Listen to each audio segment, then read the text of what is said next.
Will the U.S. men's national team ever have a world-class player, a global superstar?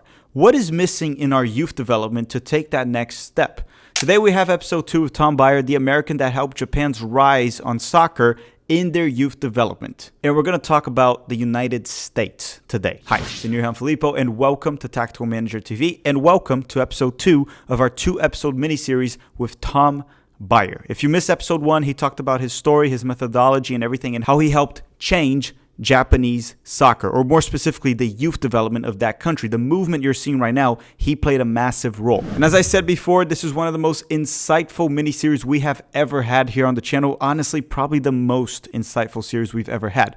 Part 1, we had Tom talking about his story, methodology, and the impact he had in youth development in Japan, and still does to this day. So you might want to go check that out if you haven't already. I'll put the link on the description of this video. If you're a soccer coach, parent that wants to help your child's soccer youth development, there you go. These 2 episodes are for you. As for part 2 that you're going to watch today, we will focus on U.S. soccer youth development, the issues within it, how to improve it, how to develop world-class players, and the work Tom started doing in the United States as well. He's going to address that. Just to make it clear, when I say world-class player, just so we can define that word because everyone asks, this is my definition. I don't think the United States has ever had a world-class player. You don't have to be Messi or Ronaldo to be world-class. You can be a tier below that, like Neymar, Mo Salah, Kevin De Bruyne, Van Dijk, Benzema, Manuel Neuer, Buffon. You get the point. And we never developed a player at that level. No, Christian Pulisic is not world-class. That's an elite player, not world-class. Tim Howard was not world-class either. He might have had some world-class moments, but he wasn't consistently a world-class player. Probably an elite Premier League goalkeeper. So I wanted to make that clear as well. So sit back, relax, get some popcorn, drop a like in this video. Let me know your thoughts in the comment section down below, your suggestions on how to improve U.S. soccer, and if you learned a lot or not from Tom Byer himself with these 2 videos, and if you want us to bring him back to the channel. I'll gladly do so, and he said he would as well. Okay, let's bring in Tom, and let's start episode 2.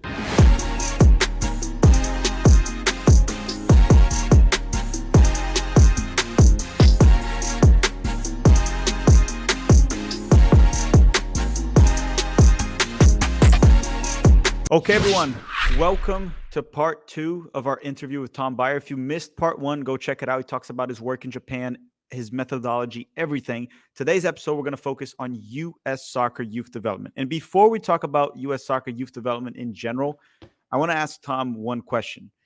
In October of 2023, which is roughly when we're recording this, you had a trip to the United States where you presented a lot of things here in regards to your project. You traveled to different places. How much can you talk about that and what's going on? What are you implementing in the U.S.? Can you talk about your work here? What are you bringing to our country, the United States, your country too? Sure. Well, I've been off and on working with different parts of the ecosystem. I call it the ecosystem with you in soccer in the U.S. I've done work with U.S. Soccer, the Federation. I just got done on a 4-year project with the Houston Dynamo, working with MLS Club Houston Dynamo for 4 years. My newest project right now is working with the North Carolina State Association, which is being funded by U.S. Soccer. So now I've got, let's first of all understand what the ecosystem is, right? You've got U.S. Soccer that sits at the top. It's the governing body for all soccer throughout the country. It's the federation. Then you have the professionals, MLS, and then you've got a couple of smaller leagues, USL, blah, blah, blah. But then, and this is where it becomes a little bit murky, on the youth side, it's very fragmented. You've got several different organizations that are competing organizations. They're not cooperative, they're competing, which is very unique to the United States. It's probably the only country in the world that has a ecosystem like this. So, for example, the biggest or the largest, or at least historically the largest, has been USYS, which is United States Youth Soccer Organization, and better known as, or traditionally, historically known as, the state associations. And I believe there's 55 of them. We have 50 states, but 55 because you've got California so big, you got north-south. You've got Texas that's big, north-south. You've got a couple other states that do it. But anyway, there's 55 states. But then you have U.S. Club Soccer. And then they've got, within that, there's another whole ecosystem of ECNL, Elite Club Nationally. So it's very kind of broken and fractured.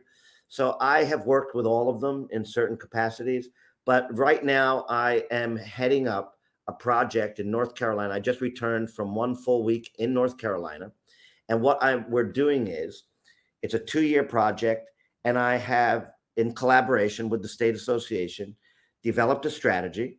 Okay.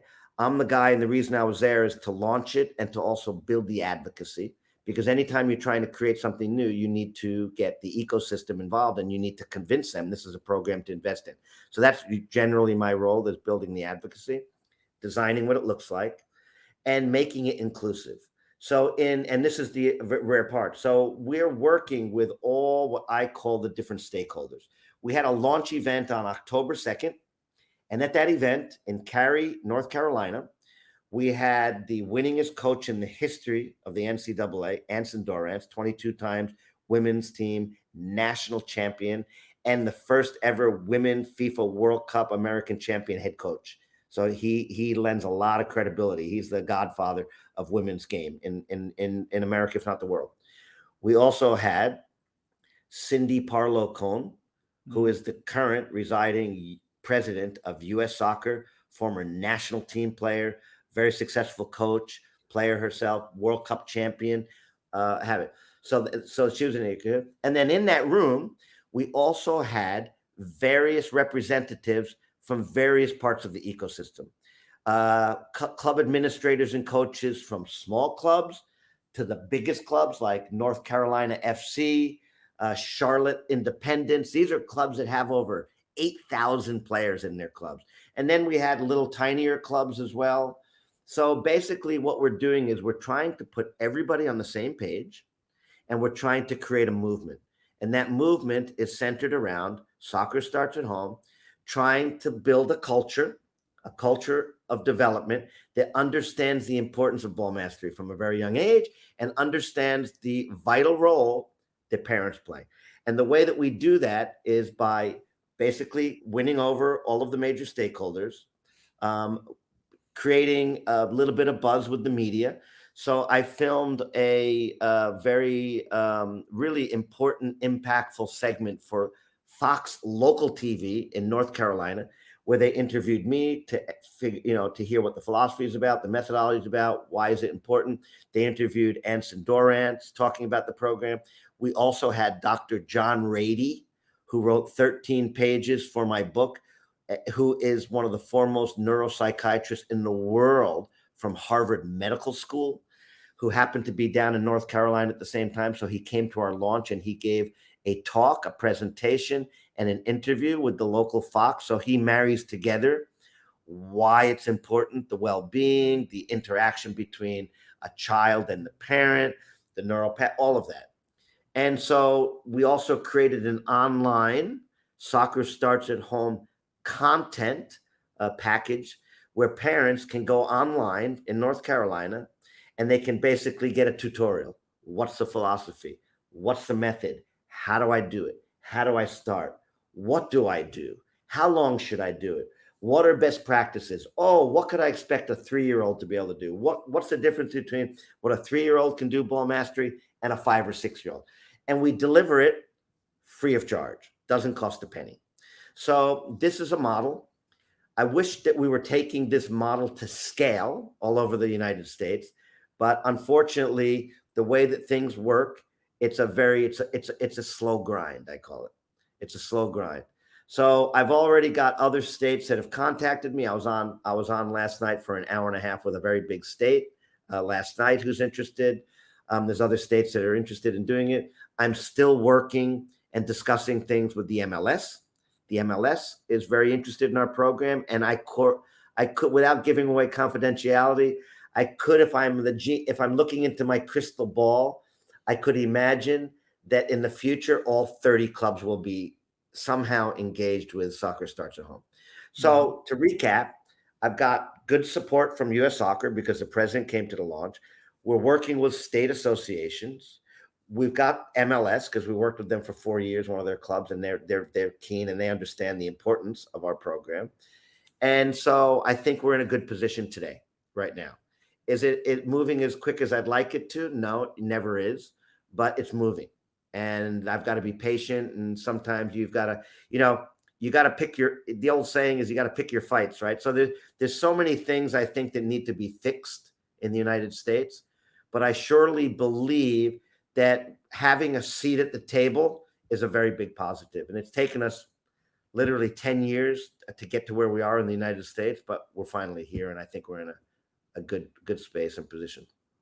How tough you think will be to implement this on a nationwide scale? Because you're going to work with MLS teams, and I guess USL needs to help too because they are in different cities. How big of a challenge is that? Yeah, great question. And it's a big challenge, a huge challenge. And the reason is because there's nothing that's centralized or located. So, for example, here in Japan, it's very simple, man. You got three partners. You've got the JFA. The JFA underneath that pyramid has 47 state associations. Okay, streamlined. Okay, very close collaborative spirit.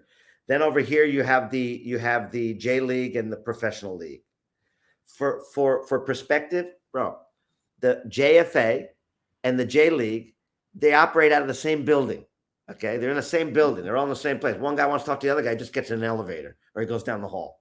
Okay, you've got in America, U.S. Soccer's in Chicago. We've got MLS is in New York, and the state associations are scattered everywhere. So it takes a very strong media component, because media can speak to millions of masses. When I was casted on Japan's #1 TV show for kids, that supercharged our whole message, because now I'm not talking to like just a room full of 100 parents or 20 parents. I'm speaking to 5 million households every month. So the good news is that I understand the ecosystem because I've got this skill set of having worked with television broadcasters. I've worked with big brands. I've sat in the boardroom and convinced the CEO of Volkswagen Group in the largest market in the world, in China, to invest in my strategy and to appoint me as their football ambassador for the entire country, or AIA Insurance or Adidas. So again, I'm not saying that to brag or pat myself on the back, but I understand the lingo, man. I understand when I do my presentation, I have a deck. It's 360 slides. Okay. It's 360 slides. So depending upon who I'm presenting to, I know if you're a marketing person or you're a media person or a brand, or you're someone from the technical department of the FA, or you are a parent, I know which slides are going to resonate with you. I know what you're looking, because I understand that kind of the business side, the marketing side, the media side, the technical side, the competitive side, the amateur side, the fan side. I understand it. And that's what I think is the value of trying to design and bring people in and build the advocacy. Because again, I've rarely sat and done interviews and had questions thrown at me that I haven't already thought about, because I do it so much, right? Which is a plus. But yeah, I hope that answered your question. But that's where we are today. We've got the buildup of 2026 World Cup. Hopefully things are going to move a little bit quicker, because I think it's a huge opportunity to basically be part of the 2026 World Cup phenomena, which is, and here's the other thing, you're getting some scoops here, so to speak, on on your show here today, is that I've already been talking with the top people from Canada, from Mexico, from the US, and those are the three countries that are going to host the World Cup. So a lot of people are looking at our program as a way to grow the game, to improve the game, to make it more inclusive. Our program has the ability to focus in and zero in on certain demographics. For example, in Houston, we conducted a research for 2 years with the University of Houston to prove that we can actually impact the cognitive, emotional, social, and physical skills of a child participating in it. Check this out. I can sit here today and tell you that ball mastery and participating in this program, if you have a little 5, 6, 7-year-old, I can make your kids smarter. Now you might say, what? I can make your kids smarter. How? I can help impact their literacy and their numeracy. We did a research project down in Houston with the Dynamo and the University of Houston, When you go to the University of Houston, there's a building on campus. You walk in the door, there's another door, and outside that door, it says Houston Dynamo / Soccer Starts at Home Research Laboratory. That's all they do. We have PhDs and 10 undergraduates working on researching, collecting data on hundreds of kids who participated in our program.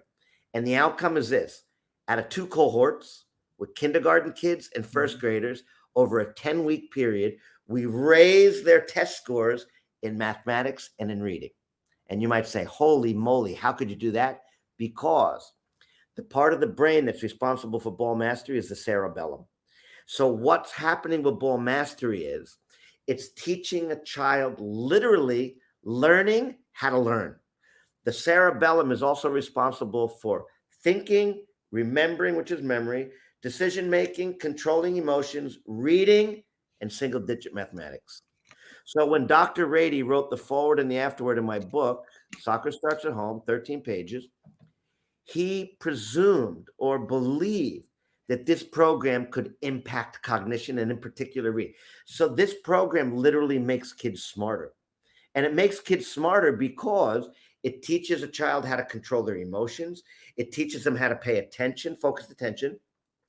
And when you teach a child how to focus attention, they learn how to learn. And the reason is because, here's a little neuroscience to end with here, is that when a child is trying to control the ball with their feet, that's considered a mental task. Okay. So the mental task married with the physical task, it allows the cerebellum. Okay. Here it is. The cerebellum, it allows the cerebellum to create what's called a chemical signature of that experience, which is emotions. So when you create an emotionally charged environment, that's where deep learning and long-term memory takes place. Emotions are the on-off switch for learning. So when you've got a little 3, 4, 5, 6-year-old and they're conducting ball mastery, I'm gesturing because I'm talking about in the space of my living room with a small ball. Okay. That is a connection that is so vital because it's slowing it. Most kids at the age of 3, 4, 5, 6 roll out a ball. What do? They run around with like a chicken with their head cut off, chasing a ball. There's no control. It's not a mental task. It's purely a physical task. And then they stop. But a child trying to control this ball between their feet and object is such a mental task. It takes such a focus and a concentration to do that. But what happens is it makes the brain, the quadrants in the brain, basically operate more smoothly. So this was the part, and you can see I'm very passionate about it because now I understand how we learn. I understand it makes sense that if you're the little Brazilian kid and you're constantly got the ball at your feet and you're constantly firing and you're wiring and you're strengthening that neural pathway between your feet and your brains, and then we wonder why the Brazilians are drunken with skill, okay? And you watch, like when I watch Brazil, whenever I go to watch games at the stadium, I go to the warm-ups. I want to see the warm-up. You watch the Brazilians, man. Brazil came to play Japan here before the World Cup in Qatar. This was past summer before. You go to a Brazilian game or a place where a Brazilian playing. This is for your viewers. I'm sure you know this, but you go to watch them play. And when they're warming up, you will almost never see a Brazilian who receives the ball and passes it back right away. They have to do something with the ball. They have to do a trick. They have to do a flick. They got to beat someone. They got to do something before they will relinquish authority of the ball. So that's the insights and understanding. They have such a love for the ball, man. They've fallen in love with the ball, not the game originally, but the ball. And, so when I started to kind of, connect these little dots and understand the ball is at the center of the world of the kid, man. And so, in certain cultures, that's going to happen. In certain cultures, it doesn't. But anyway, I could sit here and talk more and more about this, but I'm probably going to bore you. I actually have a question now in regards to the United States' development, because in the US, it is changing slowly and it won't fully change until your program is fully implemented and the culture changes. It seems like we overemphasize athleticism over Yeah. technical ability. Yes. How do we fix that because it starts at the youth level? Yes. I have ideas of how to fix it besides like just constantly talking about it. But why is it like that? And how do we change it? Because we see the opposite with Japan. Yeah, and one of the reasons is, a lot of the reasons is, it again starts with the parents, because they don't understand what development is or what it looks like. They don't understand that it's an extremely technical sport. Again, not to beat the dead horse, played with the feet, the neural pathways aren't developed, so they think obviously in at the younger ages, speed, strength, size, it always wins, or at the very young ages if you get a couple kids. But then a little bit older, technique will win. And when I say technique, when you've got players that are very technically strong on the ball at the younger age groups, especially at the World Cup level. Like, for example, the Japan women's national team, under 17 women's national team, they won the World Cup for the first time, and they outscored their opponent 23 goals for, and they allowed one. Now, I'd like to say that that was the brilliant, master coaching from the Japan national team coaching squad. But I have a pretty good feeling that you could have interchanged who the head coach, but you would have got a similar result, because the kids are so good here technically. But then they get older, and then it's not just all about technique; it's about tactics, speed. It's a lot of different things, right? But I think that in America in particular, we don't have an appreciation when you watch a player who is very skillful. You'll get from parents, oh, he's a showboat, or he's a player, pass the ball, get rid of it, and so they don't understand, and they can't appreciate why, whereas maybe now they can, because we've got players like Messi that are playing in the MLS. And so now we're seeing that artistry, that kind of poetic kind of ballet of playing with the ball at your feet. But it's education, man. It's culture. It's, people don't understand it. But and it's also coaching as well. Coaches are under a lot of pressure.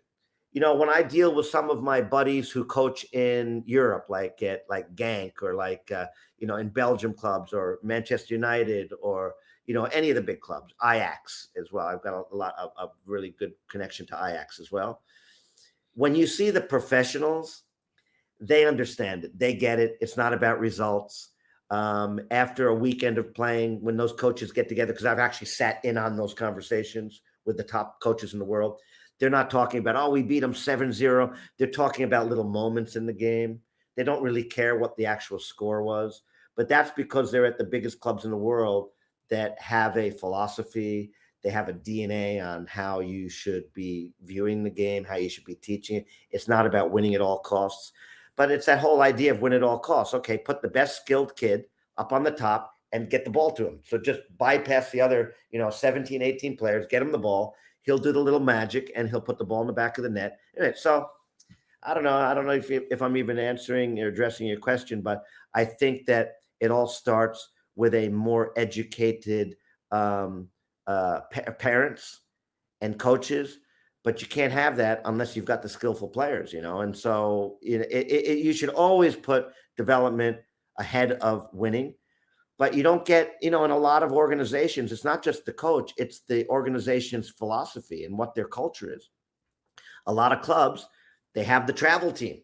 And in order to be on the travel team, you got to pay a lot of money. And in order to pay a lot of money, so it's all connected. So in order to even be attracted to go and join and pay the thousands of dollars, well, you got to make sure that club is winning trophies, right? To try to lure. So I don't know. Again, like I say, it's almost kind of like the genie or the toothpaste is out of the tube. It's hard to get it back in.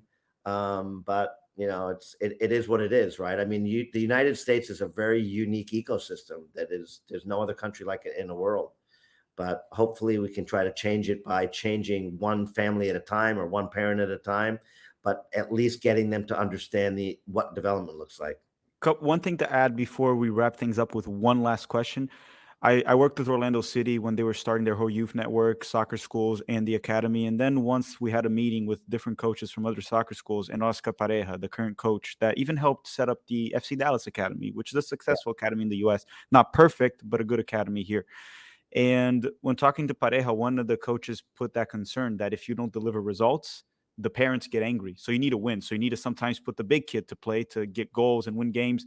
And Yep. Pareja talked about something similar to what you said about focus on development. And then he asked, what drills do I do? Because parents don't like to see their kids just playing. They want to see drills. And Pareja's like, don't care about the parents. Let them play. That's how they'll develop. So he was matching essentially what you were saying, a similar idea, philosophy that I think needs to really grow in the fan base, the parents, and in the academy. So my question, the last question to you, Tom, that I have here is you talked about how we can slowly fix this. It's gonna take some time with U.S. soccer for sure. Uh, how many years do you think it'll happen? How many years do we have until this actually shows in the youth development? And lastly, what's your advice to any soccer fans or parents right now? What can they do right now to help everything you've been preaching and talking about here in the United States? Yeah. Well, that's a very loaded question because it really depends upon what the age group is and what the level of play is. So you referenced about, the academies, whether it was Orlando or FC Dallas. So that's purely in the realm of elite player development.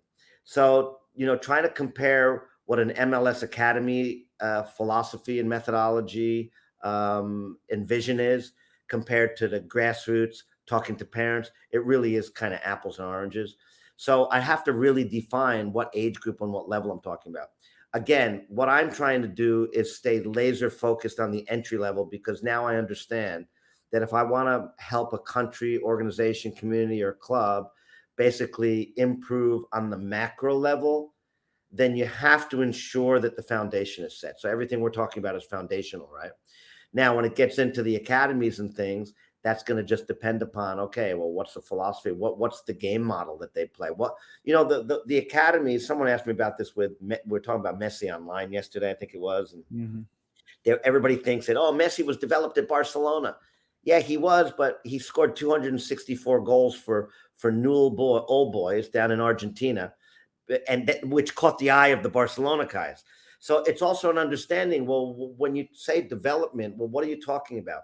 Now that I understand technical skill development. Yeah, by the time you get to an academy at like 13 years of age, your technical skills are pretty much honed. Okay, you're pretty much have done a lot of the hard work has been done already. And so when you look at, for example, and I just posted this online this morning, someone was asking me, well, it seems like at the very young ages that the clubs are just looking for the really good technical player. That's right, because at the very young ages, if you don't have the technical component right, everything else that we're discussing, it's almost obsolete. And so what I put up today online is that Pep Guardiola, who's really, let's be honest, he's viewed as probably one of the top, if not top coaches of his era. He was asked a question, when you're looking for players, and now we're talking about the elite level, right? When you're looking for players, what is it you're looking for in a player? He said, that's easy. I look, are they strong 1-versus-1? Can they dribble? Can they beat players? Regardless whether it's a defender, a midfielder, a forward, can they beat players 1v1? Because I can teach all the other stuff, the passing, the receiving, the combination play. So in closing, what I would say is depending upon what your age group is, obviously, again, if it's the younger age group, hopefully this whole football or soccer starts at home philosophy will resonate with you. Whether it's an older parent with older kids that are playing, whether it's in, an amateur recreation league, whether it's an elite league, elite academy, you have to have a different mindset. And remember, regardless of what the level of play is, kids are playing because they want to have fun. They want to have fun.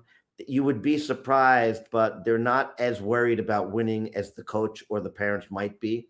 But they're there to have fun. They're there to have a good experience. They're there to pal around with their friends. They're there to basically connect and socialize. They're there to hopefully get physical exercise, which is, better health, better well-being. It's all connected. So I would just say, appreciate that this is a very difficult sport to become good at. Appreciate that your coaches are doing the best usually that they can do, and see how can you be encouraging to your kids. And at the end of the day, I'll give you the little anecdotal story is once my kids crossed over the line into organized play, I was almost probably too exaggeratingly no touch because of my status here in Japan and people know me through media and this and that. So my sons already have kind of a little bit of a target on their back because they carry the same name as their father. So most people in the game, they know my kids, who they are. So I was very conscious of this. So I really kind of once I passed them off to their teams, I was really in no touch. So when I go to watch games, I'm very quiet on the sidelines, win or lose. I'm very positive. I only give positive feedback. If my sons ask me for some question or some advice, I will give it, but if they don't, I usually don't. I just let them enjoy it. And that's just, that's the way that I parent. And I would encourage other parents to do that as well. Believe me, kids want to succeed more than you want them to succeed. So it's not always easy, right? I mean, it's not always easy because, again, also kids develop at different speeds as well. But that's kind of my advice to parents. Okay, And that wraps it up for this interview. We had part 1, part 2. Honestly, great content, lots to talk about. If you missed part 1, go check it out. It complements part 2 and vice versa, but you're probably watching part 2 by now. Tom, thank you very much.